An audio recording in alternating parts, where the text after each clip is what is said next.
Fast forward, you need to come out channel so AGH Politics Avenue. Political stories are training because big headlines. And a gemre na yidi bi exumo. Any dim a black simwa. Mr. Oxe yemo in rain simu. When we are queen simwa. Zenator Rawlings. And not menoka say. What me a call on EOCO. Say omo investigate a year Abuja CMB market.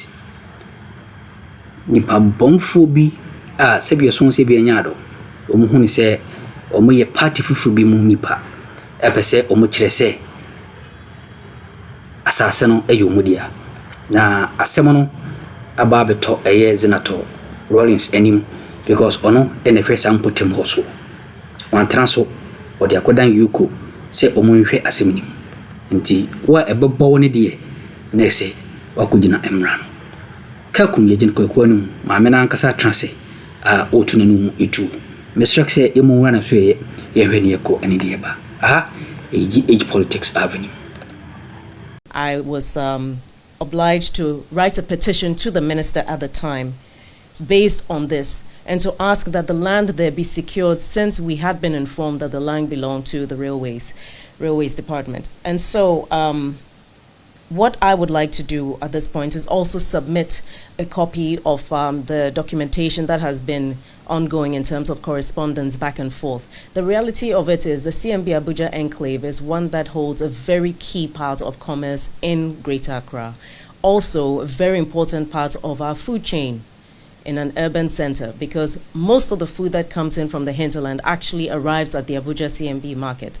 And the huge trucks that bring it in usually have to park in these lorry stations. And so what I would like to do is stand unequivocally and to condemn what is happening in this enclave, because it is very clear that this land is state land and should not be taken over by private individuals, especially when we are not sure who is giving the permission. And so I would like to call on the Minister of Transport, under whom the railways development is situated, to really come out and give clear guidance on this. In addition to that, I would like to call on EOCO to investigate this, because this is causing a huge uproar in terms of people's stability. A huge part of our informal sector is situated in the CMB Abuja market enclave. And a lot of people, over thousands of market women, not to mention the hundreds of drivers who operate there, will be completely devastated in terms of their livelihoods. And it will affect our food security in Accra. Sometimes it appears as though some of these things may not be related, but this is related to our very livelihood and our food security. It's the reason why during the lockdown of COVID, that market was allowed to continue operating. Above all, we would make sure that the average Ghanaian is given not shortchanged and is given the opportunity for them to realize what they can achieve individually, i.e., your ability to progress in the community in Ghana should be based on your ability of what you know, what you can do, and not where you're coming from or how much money you have. And it's important. So it's a gamut of issues, qualifications that we really need to put together. And when we synchronize them, then we come with this thing. That is why we are trying to lessen the influence of money. That is why we did the expanded program. So if you have to pay everybody 5 cedi, that is a lot of money. So sometimes you ask yourself, these are the same people who would go to the constituencies and give money out to them, they call it transport, whatever you call it. But when you are asked to bring money so that the party can organize itself to do that, then it becomes another wahala. It shouldn't be that way. Well, is the party looking for someone who has been there before in terms of contesting a presidential election before? No. There's nothing like that. The party is looking for a genuine party member who has what it takes to provide the needed leadership for this nation, and for that matter, for our party too. I don't think we are looking for specifically for anybody else, but somebody who has leadership qualities, who is sincere, honest, and above all, will be appreciated by the people of Ghana so that they can vote for him. But he had also made this analysis that if you look at our presidential election pattern, somebody who has been on the ballot before always has a chance to win. So why is the party not considering that aspect of the equation? Why should the fact that you have had a chance in the past does not make you better than the other one? So we are absolutely neutral. Anybody who feels that he has what it takes to run for the leadership contest and can pay the requisite fee that we demand, then they are the ones who should be contesting. So it's not a matter of you have been there before. I think that we must try and depersonalize these issues. If you say somebody who has been there before, then it begins to, no, that's not the way. It begins to create a problem for everybody. It is who can do it, whom we think the majority of our members think can do it, and for that matter, we give them the opportunity to have that thing.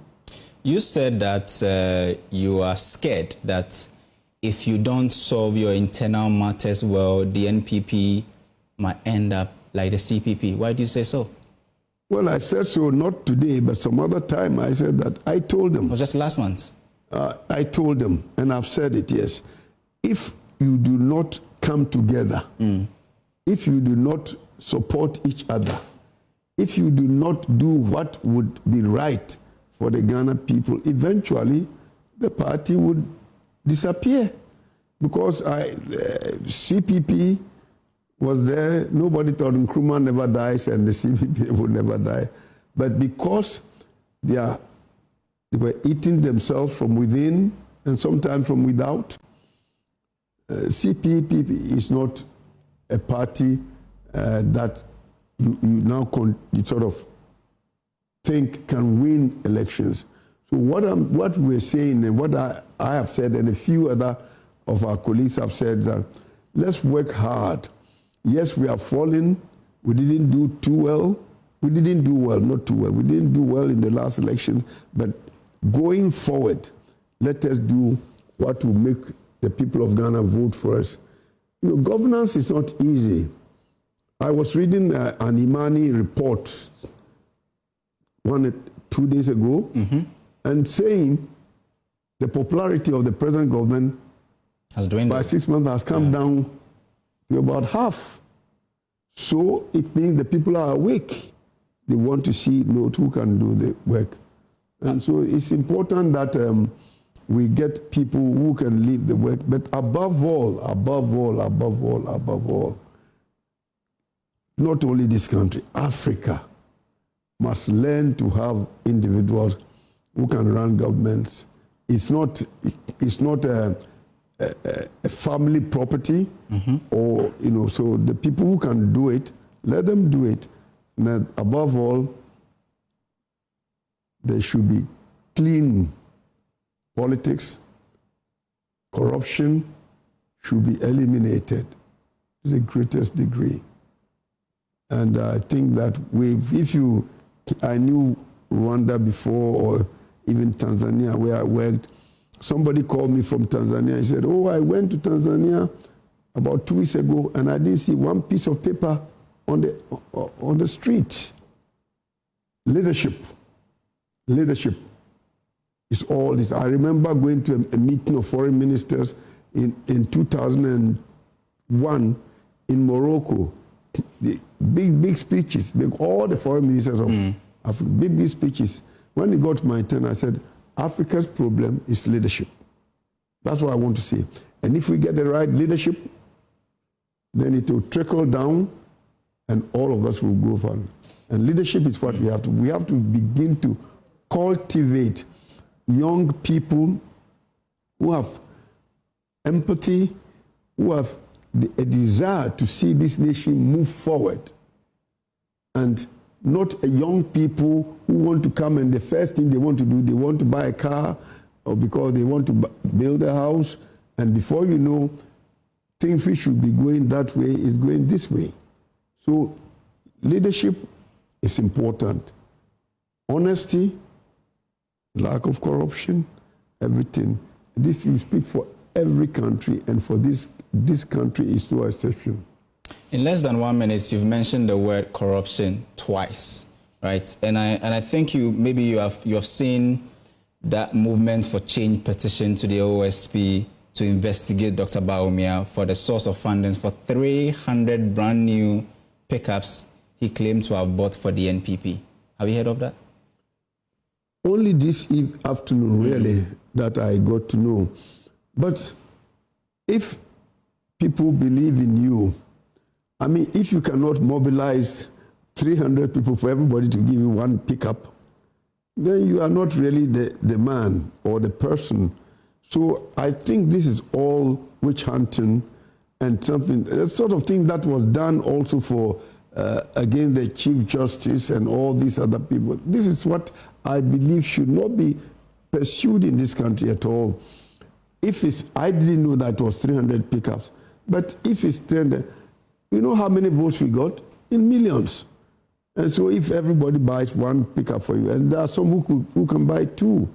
So what is it? And then, I mean, are they saying, no, please, let's get that point straight. Are they saying that the NDC did not buy pickups? They bought pickups. And when we're in government, the NDC also bought pickups.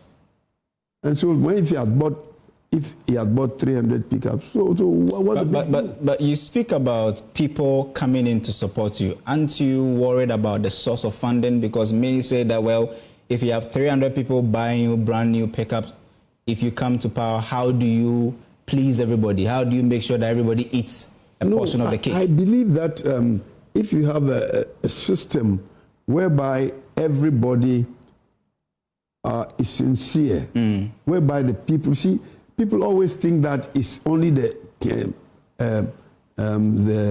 politicians who are corrupt. But you understand that there's nothing like a free lunch, right? Wait a minute.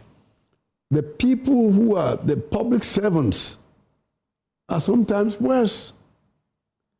I mean, sometimes when you go through it, you find that this is not what is happening. And so if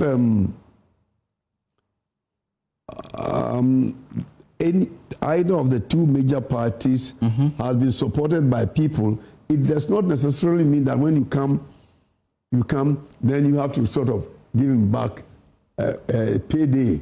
That's what you do. I don't think so, Isaac. But I believe that our problem in this country is also should be sometimes put squarely, and I saw some people will be upset, but I have to say it, will be put squarely at the door of the public servants. Because if they come and tell you, you're going to create this thing, and they tell you this is how much it's going to cost, you don't have the means. In the past, we used to have the crown agents who would assess whether it was good value for money. We don't have the means to tell you. So what means does the minister has to tell the person that this is a bit too much?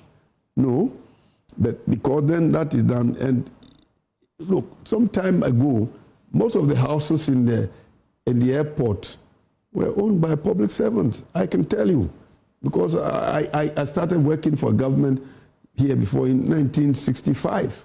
It's a long time ago. Yeah, and most of them, and when we went to East Legon, I was the first to build in East Legon, but I saw the people who came there, most of them were public servants. And so why do you always want to think that because somebody, a politician or somebody had bought a pickup for me, that means I have to also pay him back, that is payback time? No, I don't think so. I think that if we do things, we all with a clean, clear mind, we should be able to move this nation forward.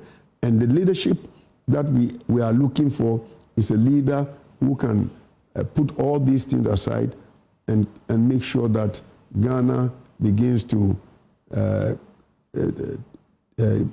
occupy the higher heights, and it becomes what they call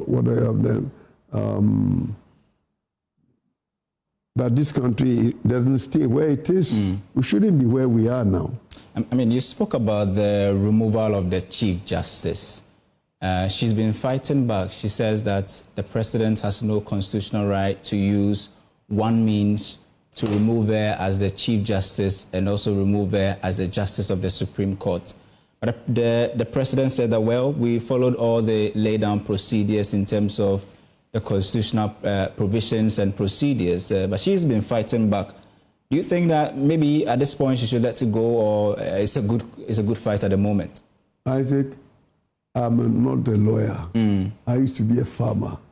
I did agriculture and economics. I don't really know, but in this, the case of animal farm in this nation is worrisome. And so if she thinks she has a case, then let's listen it to with a good heart. And if we made a mistake, yes, none of us is infallible. If the state or the president has made a mistake, well, he can correct it, because, I mean, that's why the politicization of the judiciary is a very dangerous thing. And I don't subscribe for one moment to the fact that this government comes and you move this one away, so this one comes, we also move this one away. And then where we go in as a nation, we are all Ghanaians. We are entitled to whatever it is. So I cannot say, I'm not a lawyer, but she has put it, the case there. I'm only praying that they would be able to look at it if it's going to be looked at by the Supreme Court or whatever court it is, do it at it objectively, and they can even cross their heart and say this is the best thing to do. So that question, I have to beg it because I don't know the answer. And I don't want to say things that I am not, I sort of privy to, I'm not briefed on. There are those who say that, well, your party began this process. You remove the former Electoral Commission boss. Yes. Yes, Charlotte say. And the same constitutional process is being used to remove the Chief Justice. So why the big fuss? Is it a tit for tat? I don't know. Do two mistakes make a right? No. Is it a tit for tat? No. If we did it and it was wrong, then it means going forward, that's some years back, we shouldn't do that to anybody. But you said the precedent. Yeah, you said the precedent. The precedent which you said must be good precedent, not precedent which are bad. So if what we did, if you are saying, by your the questioning and the way you are going, if you are saying what we did was wrong, then it means that no other government should do the same thing. And that is why it's important that we get things right. I mean, we make, as a nation, going forward, we will always make mistakes. But, my friend, it doesn't really mean that because this one did that, so I'm going to do this and that. That is not the way to develop a country, no. In fact, I mean, 8 years of President Akuffo Addo administration, how close were you to the government? And in fact, were you very close to President Akuffo Addo in his 8 years? Well, I wasn't part of his inner cabinet or anything, but he was my colleague. In fact, I was the foreign minister and then he took over from me after 3 years. So we are friends. We both come from the eastern region, we are friends, but I don't think I had a hand in these things, what you want to refer to. But so I think he did his best, and there were difficulties on the way, and we are saying that maybe there are a few things we should have done differently. I don't think, to err is human, and if there was a problem, then let us see how best we can do it. But I wouldn't say that I was party to any of the major decisions that were taken. In fact, there are those who say that, well, the president is from the eastern region or hails from the eastern region. You as well, you come from the eastern region. At a point in the dying embers of his government, the eastern region became one of the hotspots for illegal mining, or what now we call galamsey. What was the advice that you gave the president? I think that when I came into politics from wherever I was, the idea was to treat this nation equally. It's not because the president was from the eastern region. Actually, it never even occurred to me that because he's from the eastern region, no. It was all, I mean, if Galamsey started, and it's very distressing, absolutely, that you see the damage that Galamsey is causing. The Catholic bishops have come, everybody is saying something. And so if I knew, I went to see a few, but if I knew that it was that bad, I did also make my own little noise about the fact that something has to be done. And unfortunately, it's not that easy because you realize that one thing I ask myself, most countries have gold deposits and small-scale miners, but they don't destroy their water bodies, they don't destroy their farms as we are doing now. And the people were saying that Akuffo was not doing well because the Galamsey was this and that and that. Well, 8 months, 9 months down the line, has this government done any better? No. And that's why, in fact, the fight now is even stronger from the Catholic bishops, from the coalition, from everybody saying that we are not tackling the issue the way we should. We must learn from other people. We must learn what to do. Otherwise, believe you me, we'll be importing water, as the people say. And it's very, very, very difficult. Right now, yesterday, I think your own news item said that there was one of the districts or regions, which I remember, haven't put water. We ain't some of the Timiko channel so. I'm not so Jemre Ewa. That's a ne. So about any the Adumbi Edomania. Unia, you send shame na Yasum or Quanson Kusukra. Aha, age politics avenue.